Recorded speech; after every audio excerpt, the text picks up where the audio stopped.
A prática médica e os tribunais é o tema de uma conferência que se realiza hoje no Porto. A iniciativa é da Associação Portuguesa Direito e Medicina. Em destaque vão estar temas como o registro do erro médico, o consentimento informado e os critérios de morte. A conferência terá como oradores alguns membros da Ordem dos Advogados e da Ordem dos Médicos. Vamos em direto para os estúdios da RTP no Porto, onde está o Dr. Daniel Torres Gonçalves, é presidente da Associação Portuguesa de Direito e Medicina. Dr. bom dia. Quais são então os temas-chave desta conferência? Muito bom dia.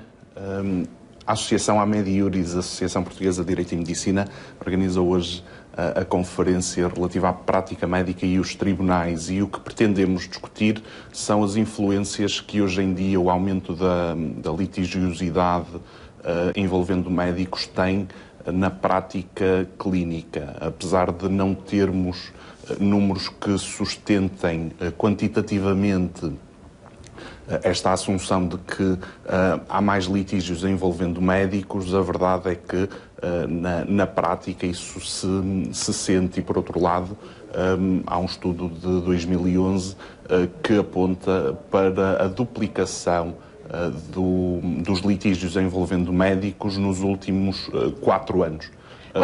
Qual é o caso tipo? Quais são as situações que mais dão origem a esses litígios? Olha, as situações mais usuais são aquilo que, de grosso modo, se denomina por negligência médica, por haver algum erro. Há outras situações que podem causar esse tipo de circunstância, nomeadamente a questão do consentimento informado, que vem crescendo de importância. Isto porque as pessoas estão cada vez mais alerta para os seus direitos. Por outro lado, também estão com o sentimento de que a medicina cada vez mais é capaz de tratar do seu problema, e quando assim não sucede, as pessoas ficam inconformadas.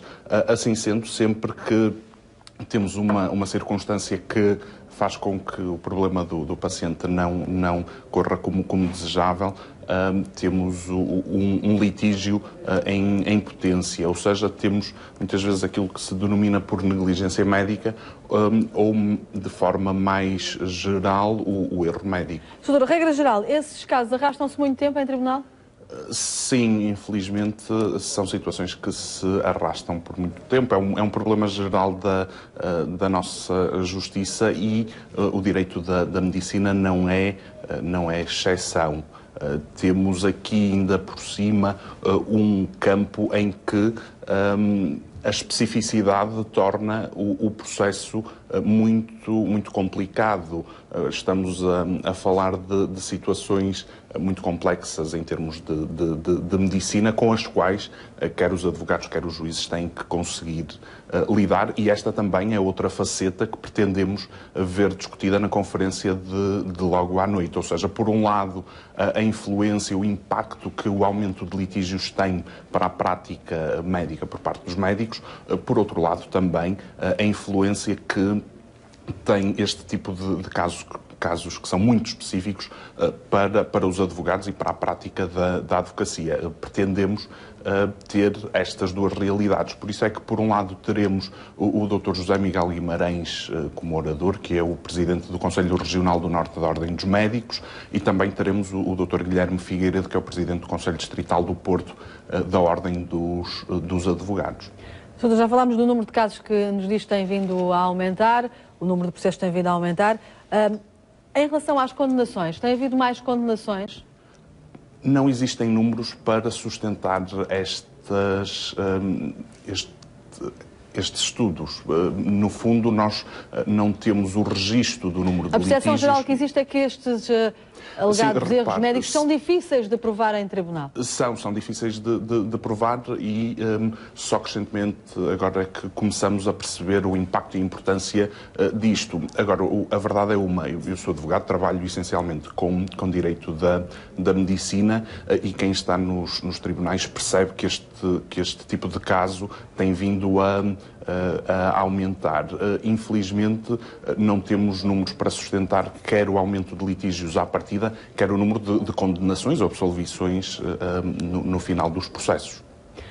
Qual é que acha que deve ser a interação ideal entre advogados e médicos? É, no fundo, um dos temas de base aqui da vossa conferência de logo à noite. O que é que acha que tem que mudar nesta interação? Olha, por um Se lado, é que alguma coisa tem de mudar. Claro, eu julgo que sim, porque esta é uma área que está agora em crescimento e há algumas circunstâncias que deverão mudar. Da perspectiva dos advogados, os advogados têm que cada vez mais deixar de ter problemas em utilizar médicos para aconselharem na defesa que estão a construir. Estamos a falar de situações que são complexas e que um licenciado em Direito não é licenciado em Medicina, não tem de as perceber, e então temos de utilizar os médicos como também uma forma de nos aconselharmos. Por outro lado, para os médicos, convém que, por um lado, não se deixem assustar com este aumento de litígios e, por outro lado, que haja uma certa prevenção, nomeadamente no conhecimento das obrigações a que estão adstritos e também há algum cuidado relativamente a algumas circunstâncias. Eu falei há bocadinho do consentimento informado e há uma grande falta de conhecimento no que concerne ao consentimento informado, porque para muita gente, incluindo para muitos médicos, o consentimento informado é aquele papel que está assinado pelo paciente. E a verdade é que assim não é. É uma questão muito mais complexa do que isso e que tem de passar por uma explicação oral, porque o consentimento não tem só de ser informado, tem que ser esclarecido. Livre. Doutor Daniel Torres Gonçalves, obrigada por ter estado aqui neste Jornal da RTP Informação. Medicina e Tribunais, hoje em destaque numa conferência que se vai realizar no Porto.